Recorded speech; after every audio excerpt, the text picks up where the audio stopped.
प्रिय छात्रों, अभी हमने प्रश्न संख्या 6 और 7 के बारे में आपसे बात की और मुझे नहीं लग रहा है कि वो ज़्यादा मुश्किल है। इसके बाद प्रश्न संख्या 8 है। देखिए, मैंने लिखा है 1.6 बराबर 22/1.5। इसमें क्या करना है आपको, कोई ज़्यादा मुश्किल नहीं है। हालांकि आप पॉइंट देख करके, दशमलव देख करके घबरा मत जाना। इसमें कुछ नहीं है।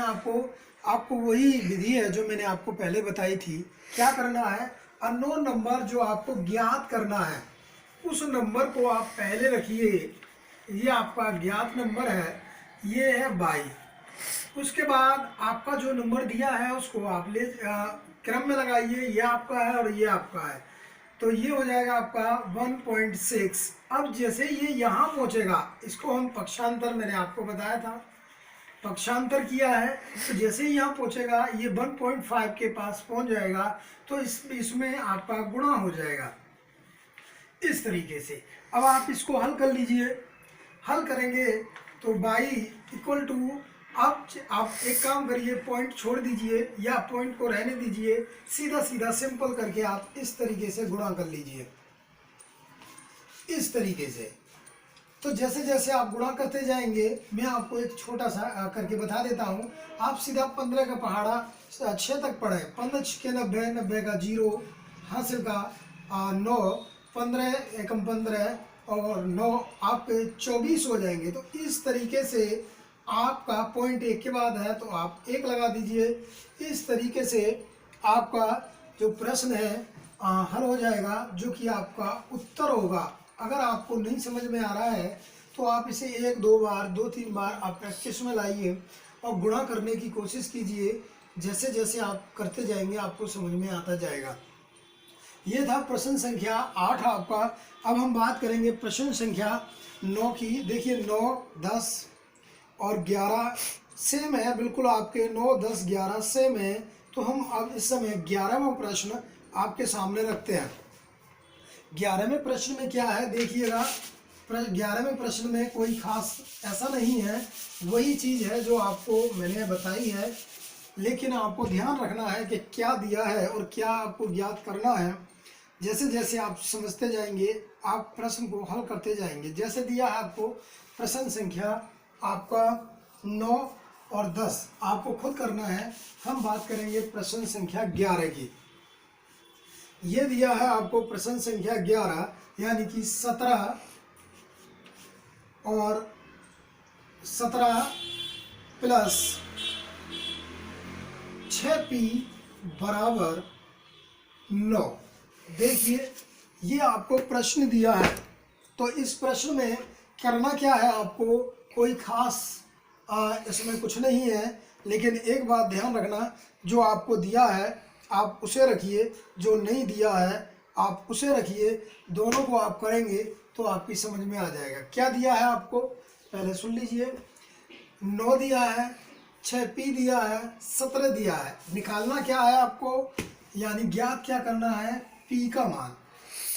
तो कैसे करेंगे, पहले आप 6p लिख लीजिए और जैसे ही हम इसको पक्षांतर करेंगे, पक्षांतर करने पर तो क्या होगा, ये प्लस का है, ये माइनस का हो जाएगा। तो ये हो जाएगा आपका 9 माइनस 17। तो ये 6p है आपका। अब देखिए यहाँ पर ये 17 ज़्यादा है जो कि माइनस के हैं, ये आपको घटाने हैं। तो आप जैसे ही घटाएंगे तो 17 में से 9 जाएंगे तो यहाँ 8 आ जाएगा आपका। और हमें निकालना क्या है, p का मान। p को आप ऊपर रखेंगे 8/6 और जैसे ही आप p का मान निकालेंगे तो ये 2 नंबर हमारे पास आ गए। इन 2 नंबर को एक ही नंबर से, जो कि एक ही होगा, दोनों कटने चाहिए। तो 2 से काट दे, 2 3 6, 2 चौके 8।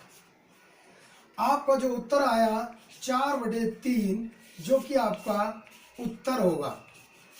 इस तरीके से ये प्रश्न संख्या 11 था। मुझे नहीं लग रहा कि आपको इसमें कोई मुश्किल आने वाली है, आप इसे अपने आप हल कर सकते हैं।